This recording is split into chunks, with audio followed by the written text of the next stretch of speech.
A graça e a paz do Senhor Jesus. Nós estamos com uma série, e essa terceira parte, o poder de Deus e a apostasia do seu povo. Começamos lá em 2 Tessalonicenses, e eu quero começar com o pensamento de A.W. Tozer. Ele disse certa vez: eu quero me tornar um homem de Cristo, mais firme, mais desapegado do mundo, mais bem preparado para o paraíso do que em qualquer outro momento da minha vida. Desejo um ouvido que seja afiado, a ponto de reconhecer, aleluia, a voz do inimigo, venha ela da religião, da política ou da filosofia. Quero reconhecer a doce, e reconfortante voz do anticristo. Misericórdia. Estou psicologicamente me preparando para me dominar. É melhor me manter firme e ter todos como inimigos do que seguir a multidão rumo à destruição. Você se sente assim? A.W. Tozer. J.C. Riley disse certa vez: não me preparo para ser melhor do que ninguém. Se alguém me pergunta: quem é você para escrever desta maneira? Respondo: sou uma pobre criatura. Porém, não consigo ler a Bíblia sem desejar que os cristãos sejam mais espirituais, mais santos, mais separados, mais direcionados, mais voltados para o paraíso, mais sinceros do que atualmente são. Quero ver mais do espírito peregrino nos servos de Deus, uma separação mais clara do mundo, uma conversa que evidencie mais o céu, uma caminhada mais íntima com o Pai. Por isso, escrevo à minha maneira. A Bíblia Sagrada, em Atos dos Apóstolos, capítulo 1, versículo 8, nos versículos mais conhecidos da Bíblia, está escrito: mas recebereis poder, aleluia, dunamis, do grego, ao descer sobre vós o Espírito Santo, e sereis minhas testemunhas, tanto em Jerusalém, como em toda a Judéia e Samaria, e até os confins da terra. Atos 1, versículo 8. Devido à autoria comum de Lucas e Atos, não é só surpreendente o fato de que o tema do testemunho capacitado pelo Espírito seja tão central a esta grande comissão, como foi em Lucas.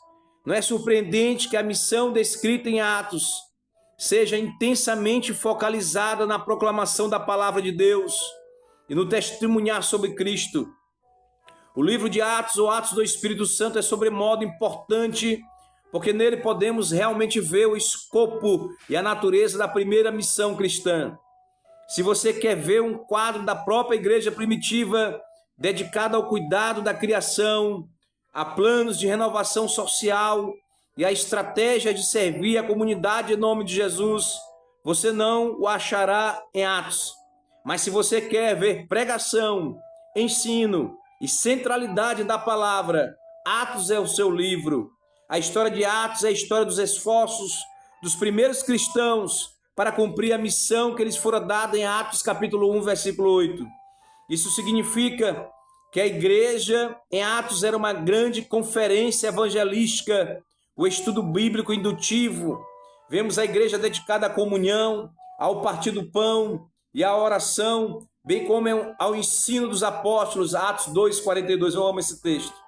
Aleluia. Vemos exemplos de crentes que compartilhavam as coisas uns com os outros, Atos 2, de 44 a 46, Atos 4, de 32 a 37. E ouvimos falar de muitos sinais e maravilhas e prodígios, Atos 2, 43. Aleluia. Verdadeiramente o reino irromperá quando Jesus continuava a fazer... quando Jesus continuava a fazer milagres por meio dos apóstolos e às vezes de outras pessoas, Atos 1 e Hebreus 2, versículo 3 e 4. Mas não havia dúvida de que o livro de Atos é antes e acima de tudo um relato do testemunho apostólico que se expandiu de Jerusalém para a Judéia, Samaria, até os confins da terra, como disse Darrell Book. Esta comissão, Atos 1:8, descreve o principal compromisso da igreja, o que ele tinha de fazer até a volta do Senhor. A prioridade para a igreja até a volta do Senhor, a eclésia, chamados para fora, uma missão que a comunidade nunca perdeu de vista, é testemunhar de Jesus até o fim do mundo.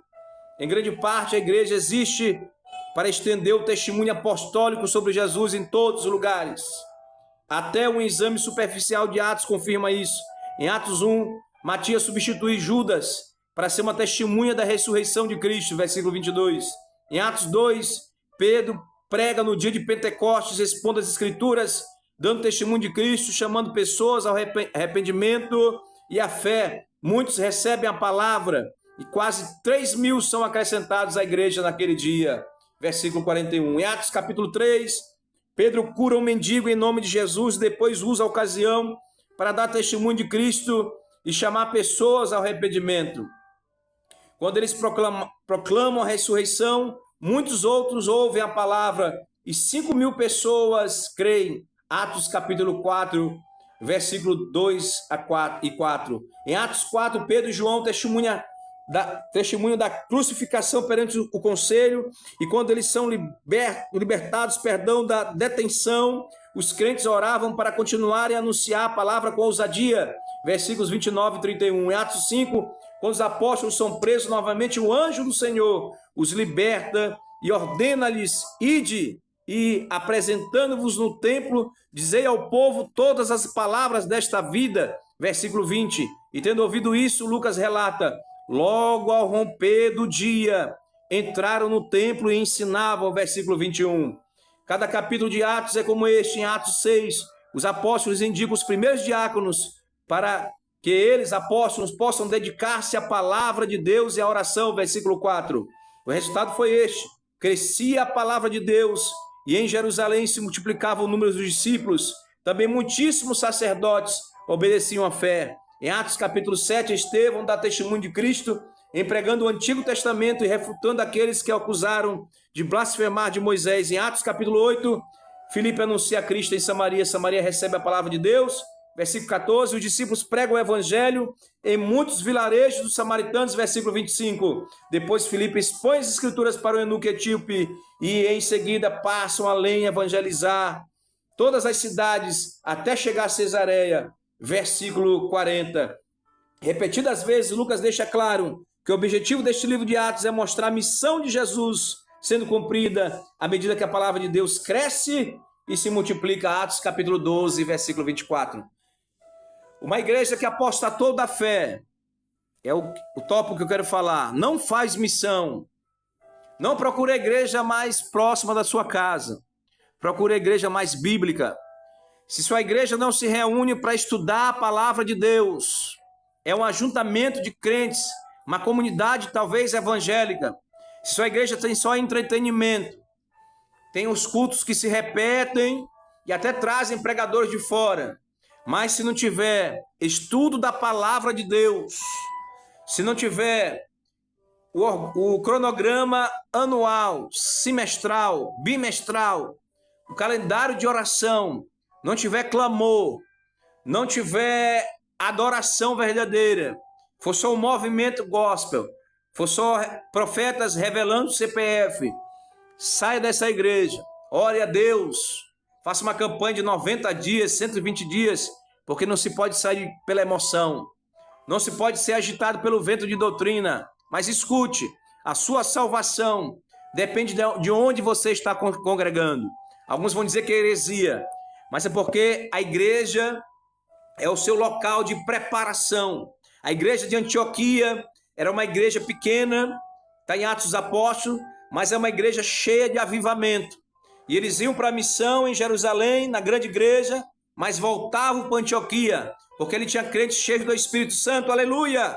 Crentes que oravam, que jejuavam e que falavam do poder de Deus e testemunhavam aquilo que Deus fazia na igreja primitiva. Cresça ministerialmente, desça a casa do oleiro e busque na palavra o maior espírito de profecia. Que Deus abençoe em nome de Jesus.